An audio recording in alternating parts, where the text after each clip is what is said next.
Hello. Welcome back to STM Narratives. Before we begin, please comment where you are watching from and the time. It was the first day of 7th grade, and the nervous chatter of students filled the air of Maple Creek Middle School.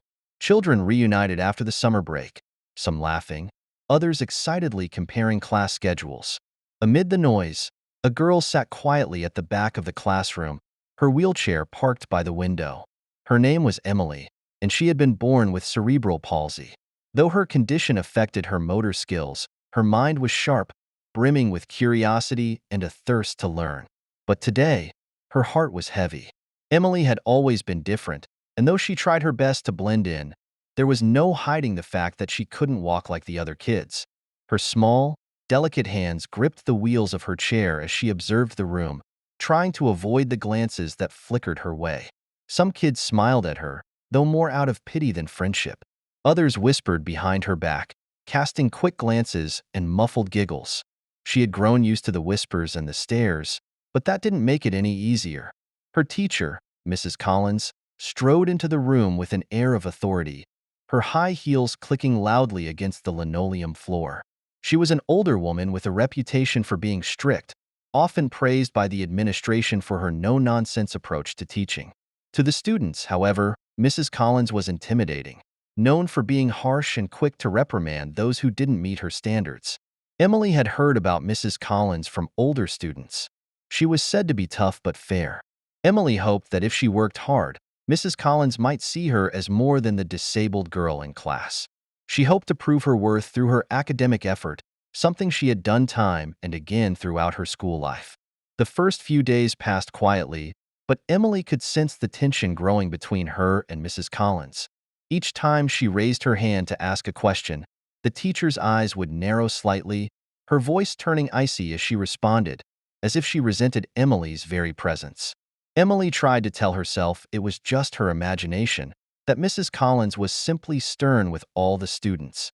But deep down, Emily knew that something was wrong. The turning point came during a routine English lesson. The class was tasked with writing an essay about their most significant challenge. Emily wrote about her experience growing up with cerebral palsy, how it had taught her patience and resilience, and how, despite her limitations, she tried to face the world with optimism. She worked hard on the essay, pouring her heart into each word, hoping that Mrs. Collins would see her as more than just the girl in the wheelchair. When the essays were handed back, Emily's paper was covered in red ink. Harsh comments lined the margins, criticizing not only her writing but the very subject of her essay. Mrs. Collins stood in front of the class, holding up Emily's paper for everyone to see. "Class, take note," Mrs. Collins began, her voice dripping with condescension. "This is an example of what not to do. We were supposed to write about a challenge, not use our conditions as a crutch. Some people," she glanced sharply at Emily, "just use their circumstances to gain sympathy. It's pathetic." The words stung like 1,000 needles.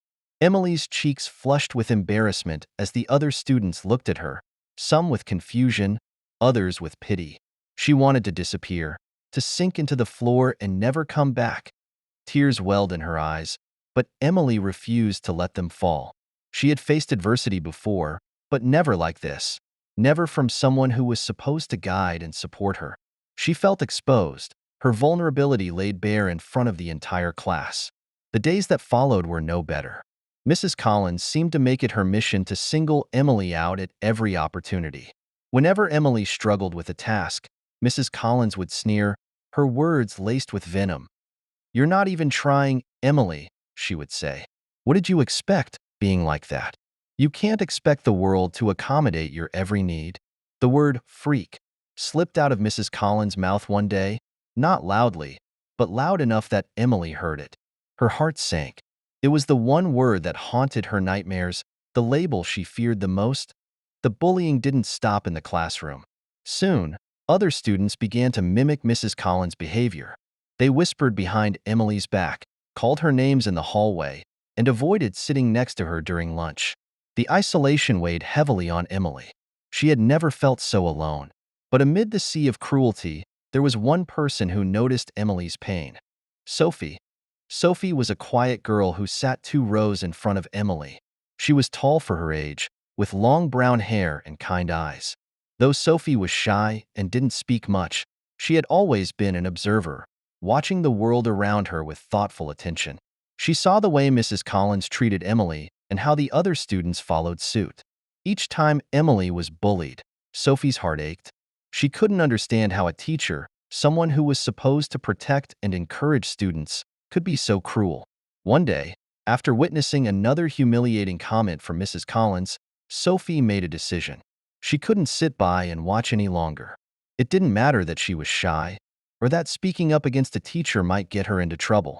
What mattered was that someone had to stand up for Emily. The opportunity came during a class presentation. Emily had been asked to share her project on the civil rights movement, a topic she was passionate about. Despite her excitement, Emily knew that no matter how well she presented, Mrs. Collins would find fault.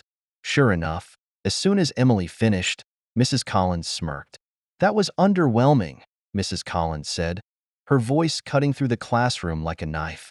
"I expected more from someone who claims to have faced so many challenges. Maybe next time, Emily, focus less on your sob story and more on the actual assignment." The room fell silent, the air thick with tension.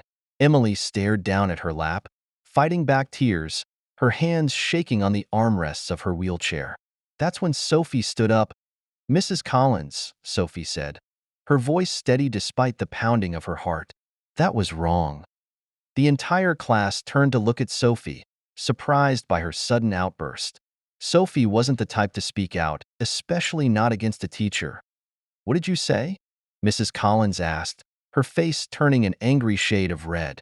"I said that was wrong," Sophie repeated, her voice growing stronger. "Emily worked hard on her presentation, and it was good. You keep putting her down just because she's different, but that's not fair. You're supposed to help us learn, not make us feel bad about ourselves." The class was stunned. No one had ever dared to challenge Mrs. Collins before. Emily looked up at Sophie, her eyes wide with disbelief and gratitude. Mrs. Collins opened her mouth to retort, but Sophie wasn't finished. "Emily's not a freak," Sophie said firmly. "She's smart and she's brave. And maybe if you spent less time trying to tear her down, you'd see that." For a moment, the room was silent, the weight of Sophie's words hanging in the air. Mrs. Collins glared at Sophie, but there was a flicker of uncertainty in her eyes. The students began to murmur, nodding in agreement with Sophie's words. It was clear that Mrs. Collins had crossed a line, and Sophie's bravery had exposed it. Mrs. Collins, caught off guard by the public display of defiance, hesitated for a moment before snapping at Sophie to sit down. But the damage was done.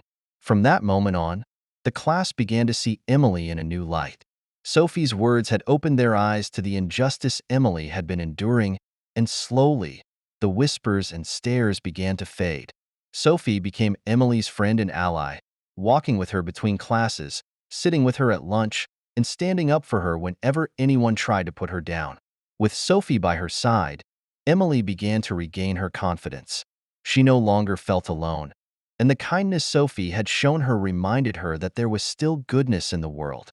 As the months passed, Mrs. Collins' harshness toward Emily lessened, though she never apologized for her actions. But Emily no longer needed her approval. She had found strength in Sophie's friendship, and with that strength, she knew she could face anything. In the end, it wasn't Mrs. Collins' cruelty that defined Emily's 7th grade year. It was Sophie's courage. Sophie had shown Emily, and the rest of the class, that kindness could triumph over hate, and that standing up for what's right, even when it's hard, is what makes a true hero. And in that small act of bravery, Sophie had changed Emily's world forever.